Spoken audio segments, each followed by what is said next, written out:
Hi, have you ever seen children that are so agitated that they're just all over the place? Their entire body is just moving constantly. And you wonder, what is going on here? Hi, my name is Prerna, and I am a behavior coach. Recently, I've been traveling a lot for work. So, which means I've spent a lot of time in airplanes and airports. And this incident happened last week that made me think, what is going on here? And why is this child so agitated and full on energy the whole time? So let me set up the scene. It was a short flight, maybe a 2 hour flight. And there were three rows. I was sitting at the aisle seat. And then the mom was sitting in the middle, and her son was sitting by the window. And I think he's about 5 or 6 years old. He's kind of heavy set built, and he's sitting by the window. And before the plane takes off, he is completely like full on. He's kicking the seat in front of him. His dad is sitting in front of him. His sister's sitting in the other seat, and he's pushing their chair. He's kicking their chair. He's moving his thing. And then he is next to his mom. So he's touching her arm, rubbing it up and down, rubbing her leg, almost leaning into her lap, playing with her hair, all of this movement. And then he's making sound with his mouth, he's making bubbles, he's making just all kinds of oral sounds are happening, the body's moving constantly. There's a lot going on, and I'm just sitting in this wondering space, what is happening to this little boy? He is full on energy. What is going on? So this is even before the plane is taken off. And then when we take off, he continues like this whole thing. And his mom is trying to whisper to him, there's lots of people in the plane. Shh, stop moving, stop blowing bubbles. And then, he pushes his dad's chair and he calls his dad's name. And his dad looks by and he's like, you have to be quiet, Jonathan. Sit quietly, Jonathan. Jonathan doesn't know how to sit quietly or control his body. So I've now just got programmed into wondering what is going on, because behavior is a form of communication. Behavior has meaning. So what is this behavior trying to communicate? I mean, I've seen it in classrooms, but it was even more obvious because it was a very confined space. But, children that are just unable to settle their bodies and just have high energy, what is this about? So here's my unpacking, if I was playing detective, of understanding his behavior. Here's what I think was happening. I could be wrong, but I came up with 5 reasons why he was doing what he was doing. The first one is just become a habit. He just doesn't know how to be still. His brain is so programmed that he does it by default. He does it unconsciously. He's not even thinking about it. This constant need to have attention or moving or whatever. He's just got programmed into it. So, he's become a habit. The second reason could be that he needs attention. Nobody's looking at him particularly. He's feeling left out. So he's going to do all this to get attention. The third reason could be that this is a sensory thing, right? And with sensory, we know it comes in 3 levels. One, we crave it, whichever sense it is. Like if it's a sense of movement or touch, right? We crave it, means we need a lot of it. Or second, we're unresponsive to it. So whether we're touching something harsh or something hard or soft or gooey, it doesn't affect us. We're just unresponsive. Or the third could be that we avoid it. Just don't want to touch it. Just be very particular in what's touching us and what we touch other things, right? So senses comes in 3 levels. So maybe in his case, he craves the sensory input of the motion of his body or the touch, because he was touching and playing with his mom's hair, he was touching and playing with his clothes, his clothes, the seat of the chair, like a lot was going on. So it could be that. Or the fourth reason could be his nutrition. Again, I have no idea if that is happening or not, but because he was on the heavy set side and he was a little boy, I was wondering, if maybe too much sugar or dyes or in his diet, maybe he's getting too many chemicals in his body, and now his nervous system is overstimulated, and this is his normal way of reacting.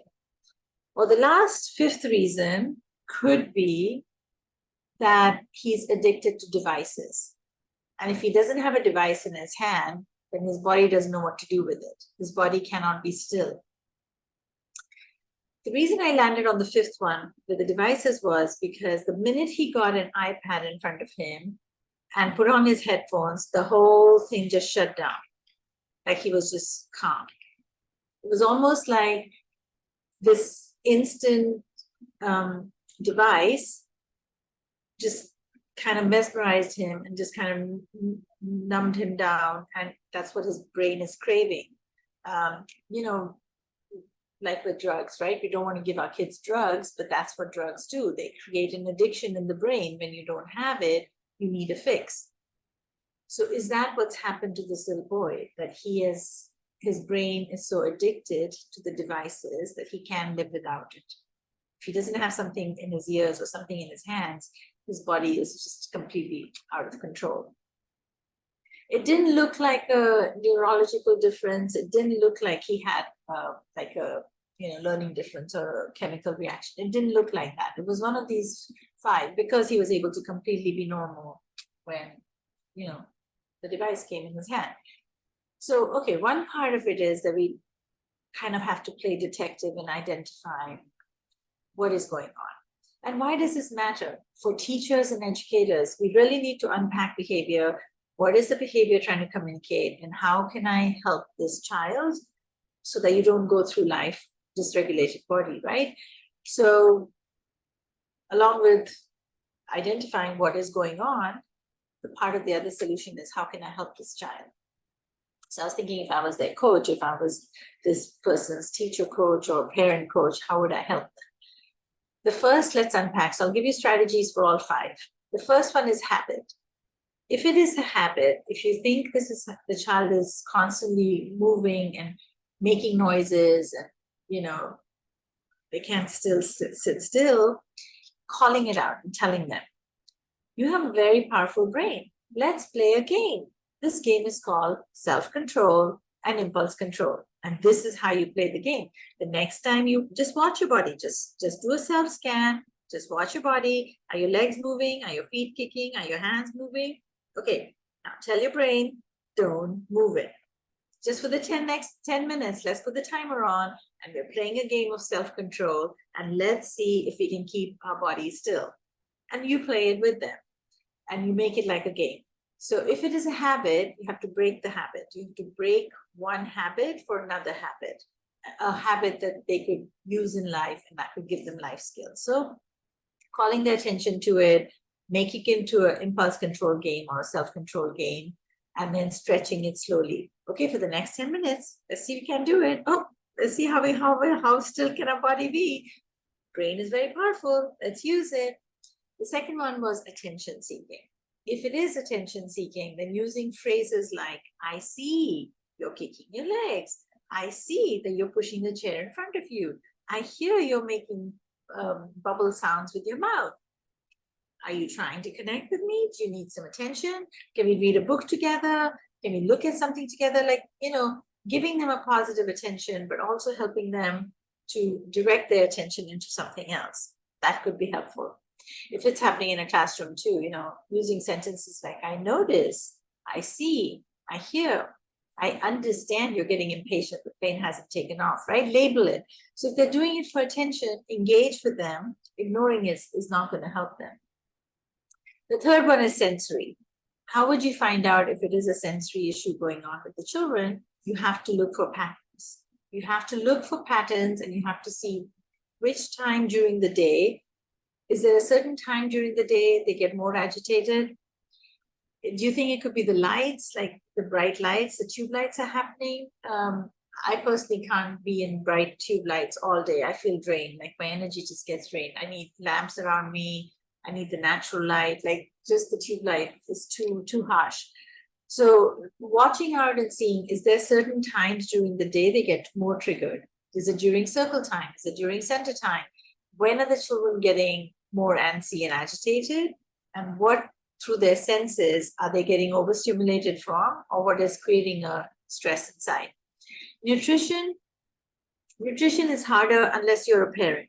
If you're a parent, then really making sure that you start introducing more natural diet, maybe even try gluten-free, because sometimes bodies are reacting to those. As an educator, you don't have much control in what parents are doing. But if you're a parent listening to this and you have young children that are constantly agitated or moving or can't sit still or seem to be restless, maybe looking into it might be helpful. The last one is devices. Again, as an educator in a school environment, we don't have any control over devices unless you're actually using devices in your program, then you can stop that. But as a parent, children birth to 5, if you're giving them devices, it's actually numbing the brain and it's not making brain connections. And this can actually ruin their attention and focus. So going on a media diet for the family, or deciding that we can only have it for 30 minutes in the entire day. And once you've used up the 30 minutes, and you no longer can have it, you might need to consider that, because the young developing brain can't take so much stimulation. And it needs to make neuron connections, and neuron connections happen with doing hands-on things. There's a nerve in here in the finger and the thumb that wakes up the brain, and the devices don't do anything for it. So if you liked it, like and subscribe and share it with others. Leave me a comment. I always read those comments. I always enjoy reading your comments. Let me know if this resonated with you, or if you have another question. All the best. You can do this. The school year is starting. DSD, do something different. Really lean into the behaviors of the children, and you will feel that their behaviors are going to be so much more manageable.